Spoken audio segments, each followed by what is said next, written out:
మరి కమ్మటి beans curry కోసం ఇలా బీన్స్ని చిన్న చిన్న ముక్కలా కట్ చేసుకుని వాష్ చేసుకున్న తర్వాత కుక్కర్లో వేసి నీళ్ళేమీ వేయకుండా కేవలం పసుపు ఉప్పు వేసేసి 3 విజిల్స్ వచ్చేంత వరకు ఉడికించుకోండి. చూడండి, ఇలా ఉప్పు పసుపు అయితే వేసి ఉడికించేసుకున్నాం. ఎక్కడ వాటర్ వేయలేదు కదా, మనకు వాటర్ ఎక్కడా లేదు, జస్ట్ కొద్దిగా ఉంది. ఇది మనం ఇలా కర్రీ చేసేసుకోవచ్చు. అలాగే ఇవి కూడా చక్కగా మెత్తగా మనకి ఉడికిపోయాయి. ఇప్పుడు దీంతో కర్రీ చేద్దాం. ఇప్పుడు స్టవ్ మీద కడాయిలో 1 టేబుల్ స్పూన్ ఆయిల్ హీట్ అయిన తర్వాత కొద్దిగా పోపు దినుసులని యాడ్ చేసుకుందాం.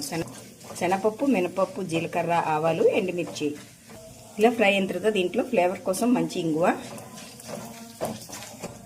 కట్ చేసి పెట్టుకున్న పచ్చిమిర్చి, కరివేపాకు ఇలా అన్ని ఫ్రై అయిన తర్వాత ఉడికించి పెట్టుకున్న బీన్స్, తురిమి పెట్టుకున్న కొబ్బరి వేసేసుకొని ఇప్పుడు అన్నిటినీ ఒకసారి మిక్స్ చేసేసుకోండి. మనం ఉడికించేటప్పుడు సాల్ట్ పసుపు వేసాం కాబట్టి మరేమీ వేయనవసరం లేదు. ఒక 2 మినిట్స్ ఇలా ఫ్రై చేసుకుంటే చాలు. ఈ కర్రీ మనకి రెడీ అయిపోయిందండి. ఇప్పుడు మనం దీన్ని సర్వింగ్ బౌల్లోకి తీసేసుకుందాం. ఇలా బౌల్లో తీసుకుని కొత్తిమీరతో గార్నిష్ చేస్తే కమ్మటి బీన్స్ కర్రీ రెడీ. వీడియో నచ్చితే ఒక లైక్ చేసి, షేర్ చేసి, కామెంట్ చేయండి, సబ్స్క్రైబ్ చేసుకోండి. Thank you for watching.